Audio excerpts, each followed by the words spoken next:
El secretario de Planeación nos acompaña esta mañana en Despierta Bogotá, Andrés Ortiz. Bienvenido, secretario. Muchas gracias por la invitación, muy a gusto de estar aquí. A usted por madrugar con nosotros. ¿Quiere un cafecito? Muy bien, delicioso. Bueno, ¿le gusta con azúcar, con crema? Sí, solito me parece perfecto. Así nomás, bueno, muy bien. Secretario, este anuncio de la Reserva Vanderhamen, en todo caso, pues generó mucha polémica y gran parte digamos, las críticas que han surgido, pues vienen, por supuesto, de los ambientalistas. Si le parece, arranquemos hablando por ahí, porque digamos que lo que más señalan es que en últimas en esa reserva hay alrededor de 20, 22 ecosistemas. Hablan de las quebradas, que serían unas 7 quebradas, de los bosques como las Lechuzas, las Mercedes. ¿Qué va a pasar realmente con eso? Ustedes, para la presentación de este proyecto, tuvieron una asesoría ambiental para tener muy claro el manejo y el plan que tendrían con ellos. Muchas gracias. Yo creo que al final eso es lo más importante, sí, el tema de la propuesta ambiental. Entonces quiero primero hacer una precisión. Es muy claro el Ministerio del Medio Ambiente cuando sacó los lineamientos para presentar propuestas de realineamiento en esta resolución 264, deja clarísimo que cualquier propuesta tiene que ser, primero, mantener o aumentar el área, y segundo, mantener o mejorar los servicios ecosistémicos y funcionales desde el punto de vista ambiental. Entonces, nosotros le trabajamos cerca de 18 meses a una propuesta seria, técnica, que tiene más de 1.200 páginas, para todo ese tema ambiental.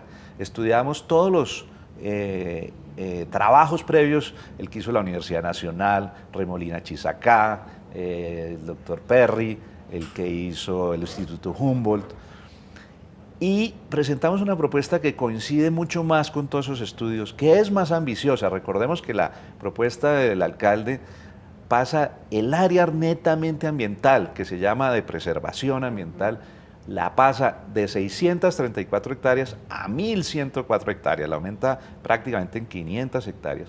Pero otra cosa mucho más importante, nosotros estamos solicitando y proponiendo que la reserva pase de ser productora, como está hoy en día, que es un nivel intermedio, a reserva protectora, que automáticamente implica un plan de manejo mucho más exigente.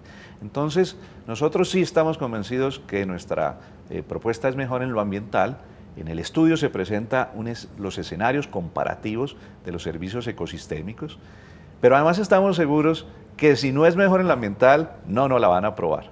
Entonces, esa es la gran apuesta. Bueno, venga, pero precisamente ahí usted mencionaba las cifras, que eso es muy importante. Por supuesto que están hablando de aumentar el área de la reserva, pero cuando nos hablan a los ciudadanos de aumentar el área, digamos, de disfrute público de la reserva Vanderhamen, también están incluyendo ahí las vías que se construyan, pues finalmente son vías públicas, digamos, cuando entregan el área total están las vías que se harían y la reserva. Digamos, entonces hay 3 categorías de áreas. Nosotros estamos presentando una propuesta que el total de reserva lo pasa de 1.396 a 1.709 hectáreas. Pero ¿cómo se componen esas 1.709? Que es bien importante. Las de restauración ambiental, que son para ese objetivo exclusivo, y allí no se puede construir ninguna edificación de nada, solo para sembrar árboles, recuperar quebradas, humedales, etcétera. Esas son las que le decía que pasan de 634 a 1.104. Usted hoy nos dice, 1.104 hectáreas, no se van a hacer casas, ni edificios, ni nada. Nada, es más del doble. Y se van a restaurar y se van a poner con los recursos de los dueños de la tierra necesarios para los árboles, para todo eso. Hay otras hectáreas adicionales que son aproximadamente 300, 200, alguito de memoria, que sí son, y lo dejo claro, esas sí son para que haya canchas, para que haya juegos, aproximadamente 200 hectáreas, porque tampoco nos podemos olvidar que esta es una reserva, como lo llama Naciones Unidas, reserva protectora en áreas urbanas o de altísima ocupación. Esto es para la gente también. Entonces, en esas 200 hectáreas sí tenemos que ubicar lo que ya hoy en día existe en el norte. Si ustedes van un sábado, yo creo que no hay un sitio donde haya más canchas de gente jugando. Eso muestra la necesidad que tiene Bogotá. Pero son esas 200 y hay otras 100 hectáreas que tienen un proceso de subtracción con compensación, porque la ley exige la compensación, para hacer las grandes vías, porque también lo decimos con claridad. Nosotros creemos que Bogotá no puede seguir en ese nivel de fragilidad en su movilidad, y cuando hablo de Bogotá metropolitana, donde la última vía que se hizo fue la autopista norte en el año 56, y se accidenta una moto en la autopista norte y el caos llega hasta la calle 72. Bogotá necesita conectar la Boyacá con la autopista Chía, Cajicá y Paquirá. Bogotá necesita la doble calzada de la 170 a Cota. Miremos los colegios y los niños cuántas horas se demoran hoy en los buses. Bogotá necesita una estructura de manejo logístico con el que ha soñado por años, que es la ALO, que articula todas las avenidas de acceso y salida de la ciudad. Entonces, para nosotros eso también es muy importante. Entonces, repito, 1.100 hectáreas de preservación, que es el doble de lo que hay hoy en día, y de restauración, 200 hectáreas aproximadamente para que anexo haya canchas y haya actividades, y también sin edificios. También ahí no se puede hacer ni vivienda, ni comercio, ni industria, ni oficinas, pero sí puede haber canchas, juegos de niños, zonas de recreación no construidas. Y las 100 de las vías. Ahora, en el estudio está muy claro cómo se hacen esas vías. Eso está desarrollado por los expertos. Hay vías que cruzan las grandes reservas en los países europeos, en los Estados Unidos. Nosotros en el estudio también presentamos cómo cruzar las vías sin ningún servicio ni construcción en sus bordes, con pasos de fauna superior para unos tipos de fauna, que son puentes elevados de fauna, con pasos de fauna subterráneos, o subterráneos, más bien digo, se levanta la vía porque hay que hacer otros que van con el agua, por donde pasan las quebradas y los canales, pasa otro tipo de fauna, con diseño de vegetación para que las aves pasen perchando sin tener problema con toda la técnica de lo que está ya inventado para reservas. Doctor Andrés, en el caso de los ambientalistas, los pone furiosos la manera como el alcalde llama eso, potreros.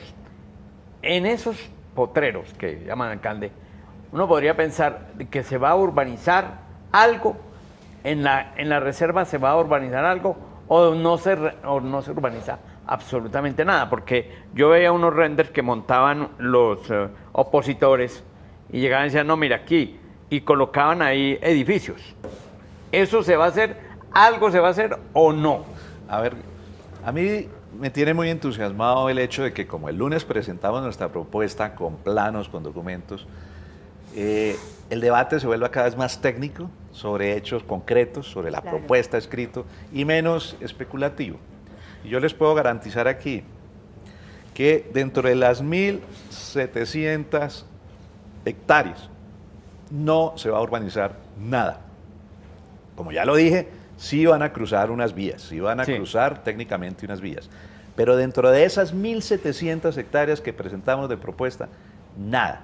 Otra cosa, que eso sí es igual para las dos reservas, para la actual o para la que nosotros proponemos, es que en el resto de Ciudad Norte, en lo que no es la reserva, en la actualidad de las 3.800 hectáreas del norte, 1.400 son reserva y 2.400 pueden ser propuestas en el POT como área de expansión urbana, que nosotros hemos dicho en todos los tonos que debe ser densa, con transporte público masivo, cercana y no seguir desparramándonos por la sabana en baja densidad.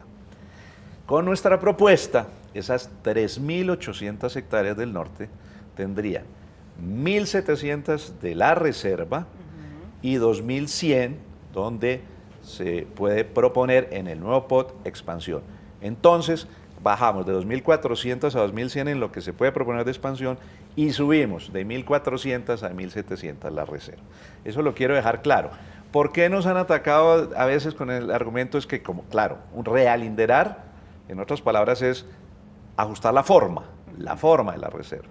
Entonces, a pesar de que las áreas valiosas, o sea, las áreas de restauración ambiental que tiene la reserva original, las 634, más del 80% de esas están en nuestras 1.100 de preservación.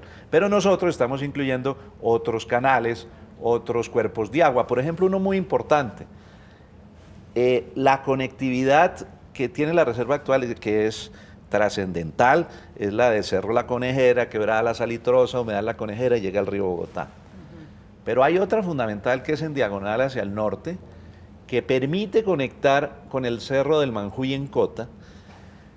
¿Y qué termina eso generando? Una conexión Cerros Orientales, Cerro del Manjuy, que en otras palabras es un sueño de muchos años de que pueda haber conexión del páramo del Sumapaz con el páramo de Guerrero, que son los dos grandes páramos que rodean a Bogotá a través de este tipo de conexión. Venga, secretario, ayer precisamente estábamos conversando con varios profesores de la Escuela de Ingenierías de Antioquia que tienen pues, estudios acerca de lo que hacen las carreteras con los ecosistemas en Colombia. Y digamos, me estaban contando acerca de un recorrido de varias de esas carreteras grandes que se han hecho en el país y me decían ellos que finalmente en Colombia todavía no se ha logrado construir una carretera que vaya más allá de la compensación. Usted ahorita me hablaba de la compensación y es una de esas maneras que tiene pues el Estado o cuando es una organización privada o en fin, de devolverle al medio ambiente algo de lo que le está quitando de alguna manera, pero pues también hay mitigación, me hablaban por ejemplo de dos efectos que me parecían interesantes, hay un efecto de aislamiento y uno de borde que me decían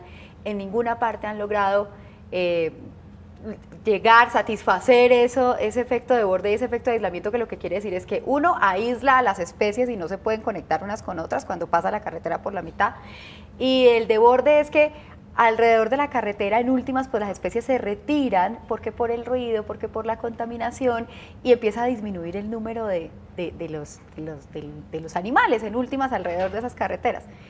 ¿Cómo podemos garantizar que en esta sí, si en Colombia todavía no lo hemos logrado? Muy bien, yo quisiera hacer ahí varios puntos. Sí. Primero, un punto de contexto. Es crucial recordar esto que decía ahora, de que una cosa es una reserva protectora en áreas urbanas, como esta gran área urbana que tenemos en Bogotá metropolitana, y otra cosa es una reserva protectora en áreas rurales externas. Recordemos solo un dato de contexto. Todas las ciudades del país, todas sumadas, ocupan el 0,5% de Colombia. El resto, las áreas rurales, los bosques, las reservas, etcétera, ocupan el 99,5% del país. Y los invito a que hagan la cuenta y sumen las áreas de las áreas urbanas. Esto significa que el país tiene claro que tiene que proteger de una manera particular ese 99%, donde está la agricultura, donde está todo. Pero en ese 0,5% resulta que hay un animal muy importante que es el ser humano. Y en el caso nuestro hay 9,5 millones de habitantes que viven en Bogotá metropolitana. Entonces, las reservas, y nosotros mismos estamos proponiendo que la Banderhamen se vuelva protectora, subirle la categoría ambiental, pero es un diseño que tiene que tener en cuenta que es para el servicio de la sociedad. Por eso tiene estas 200 hectáreas donde va a haber juegos y canchas, y tiene las 1.100 donde va a ser reserva, que sí queremos, también lo quiero dejar claro, que la gente la pueda conocer, que la gente la pueda recorrer. Por eso hay otra diferencia fundamental que no he dicho. La propuesta vigente, o no, la reserva vigente, tiene 535 hectáreas públicas. Las demás siguen siendo privadas. Sí. Y en nuestra propuesta, las hectáreas públicas pasan de 535 a 1.435. La aumentamos en 900 hectáreas públicas, porque creemos que en medio de una ciudad no tiene sentido una reserva donde 2/3 partes son privadas. ¿Y si hay con qué comprar los terrenos? Ahí viene el otro punto fundamental. ¿Por qué nosotros tenemos un planeamiento integral para las 3.800 hectáreas del norte? Porque sí creemos que Bogotá tiene demasiadas necesidades en educación, en salud, en transporte, que no está claro de dónde salen los recursos para comprar las 535 hectáreas actual, lo que es público de la reserva vigente. En cambio, que de los instrumentos que nos da la ley, tal cual como los aplicamos en Lagos de Torca, de los dueños de la tierra que quieran tener derechos en las 2.100 hectáreas que no van a ser de la reserva, tienen que aportar las 1.700 para que todas sean públicas, y no solo la tierra, los recursos para hacer la restauración.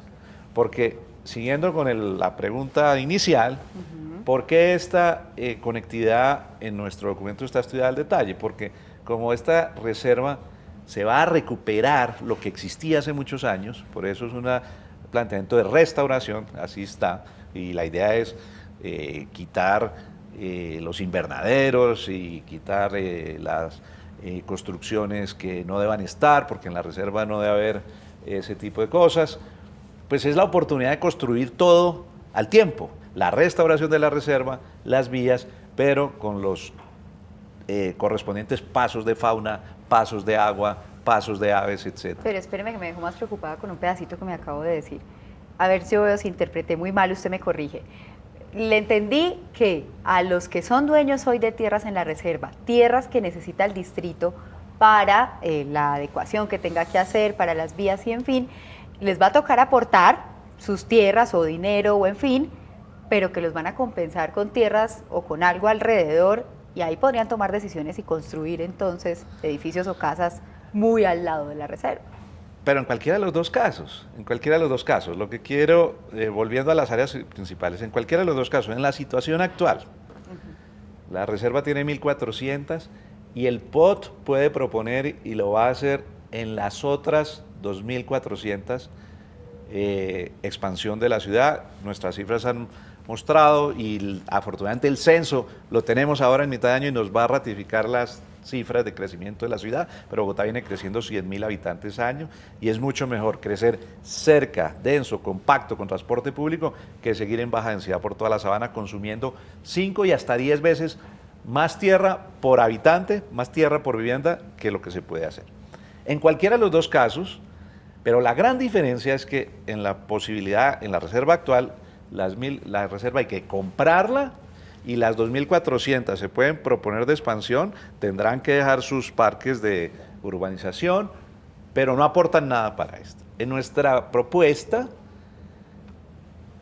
tienen que aportar las 1.700, aportar la tierra y los recursos, y igual en las 2.100 hectáreas restantes de las 3.800, pues nosotros vamos en el POT a proponer que el crecimiento de Bogotá se haga ya bien hecho y se haga compacto.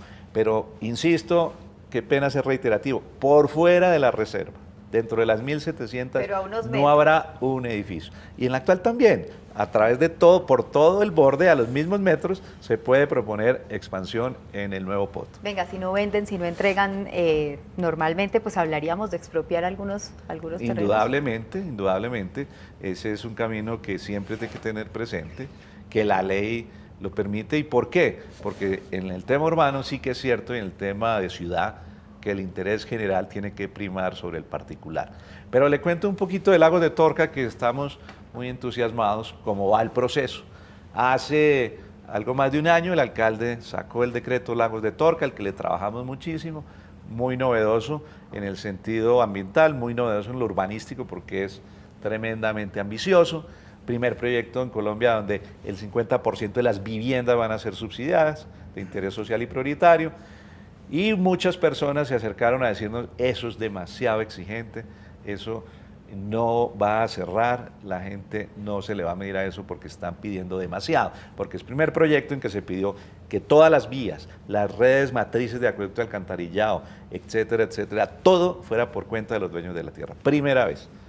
Pues le cuento que ya vamos llegando a más de 100 hectáreas para las vías de esa zona del Lago de Torca, escrituradas y registradas, solo en 2 meses después de ya casi 3 meses de haber firmado el fideicomiso, que ya nos han entregado tierra por valor cercano a 700.000 millones, a manera gratuita a la ciudad, gratuita entre comillas, dentro de ese concepto de la ley del reparto de cargas y beneficios. Doctor Andrés, ¿cuándo más o menos se puede pensar que se tiene una respuesta concreta de la CARO? Eso no tiene tiempos. La CAR no tiene tiempos, y el doctor Néstor Franco lo dijo ya claramente. Dentro del marco legal, y las altas cortes se han pronunciado sobre ese tema, en asuntos ambientales los tiempos no son perentorios porque ellos pueden pedir cuantas aclaraciones, explicaciones, tienen que hacer participación, nosotros solicitamos ahí ese proceso. Nosotros también, y ya el doctor Néstor Franco lo dijo, pues el brazo, y así lo dice la ley, el brazo técnico para esos estudios a nivel Bogotá es el Instituto von Humboldt, entonces seguramente la propuesta completa se la enviarán al von Humboldt. Entonces la respuesta al tiempo no la sé, no la sé, esperamos que lo importante es que el debate sea técnico y que se haga lo mejor para la ciudad. El número de carriles o de vías, no sé si kilómetros o cómo lo tendrá, ¿cuántos se le pensarían meter a la reserva? O sea, ¿cuántos atravesarían la reserva? ¿Cuántos carriles? ¿Son 7 vías? Digamos, en hectáreas, que es una cifra bien exacta, son 104 hectáreas o 107. Son 100 hectáreas, lo que suman todas las vías, las áreas de las vías que cruzan. Había leído en alguna parte que eran como unos 10 carriles, pero bueno, no estoy segura.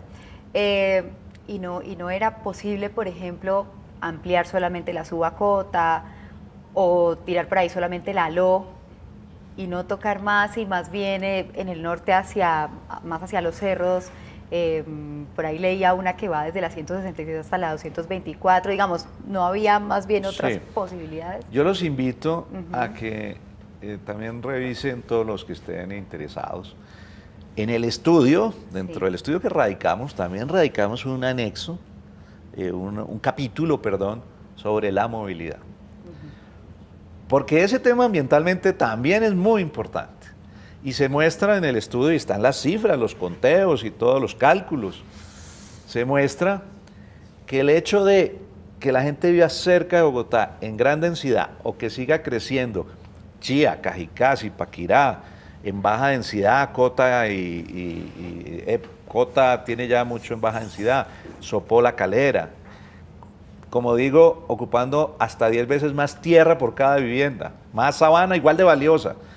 Pero el hecho de hacer este crecimiento cercano y compacto, como lo del Lago de Torca, o como puede ser lo que no es parte de la reserva en el norte, lo que no es parte de la reserva, las cifras que presentamos en el estudio a 2035, cuando esté, digamos, eso desarrollado, le van a ahorrar al medio ambiente, al calentamiento global, a las emisiones, 1 millón de horas diarias de desplazamientos.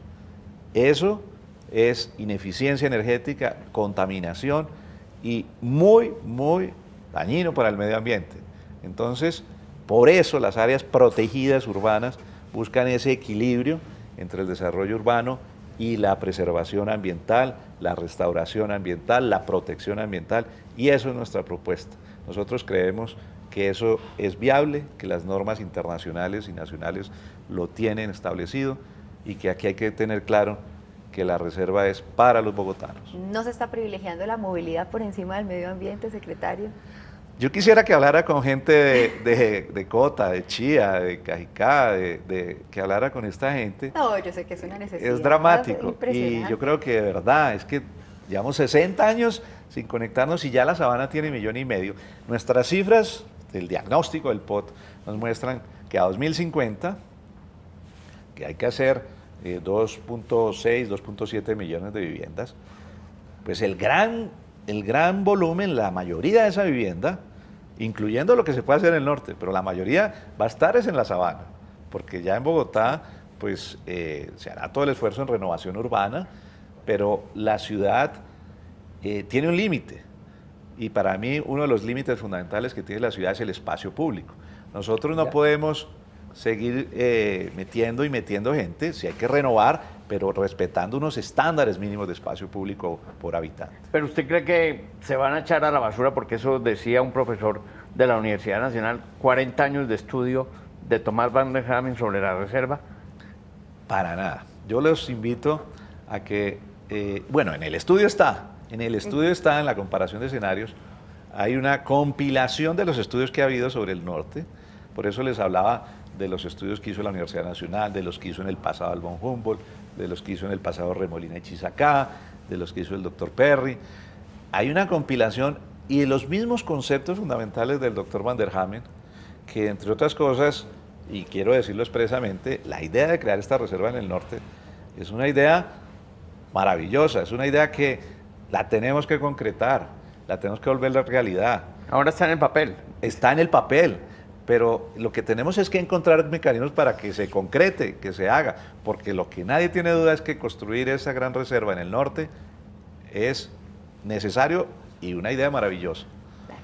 Bueno, secretario, muchísimas gracias por acompañarnos en Despierta Bogotá. Vamos ahí pasando hojitas y revisando los estudios. Seguro que la polémica está servida, pero muy bueno que haya estos espacios para que muchas la gracias. conversemos. Y mientras más el debate se vuelva técnico, pues Mucho bienvenido, mejor. mucho mejor. Muchas gracias, secretario, por su compañía. Gracias a ustedes por la invitación. Vamos a hacer una pausa, pero volvemos con más.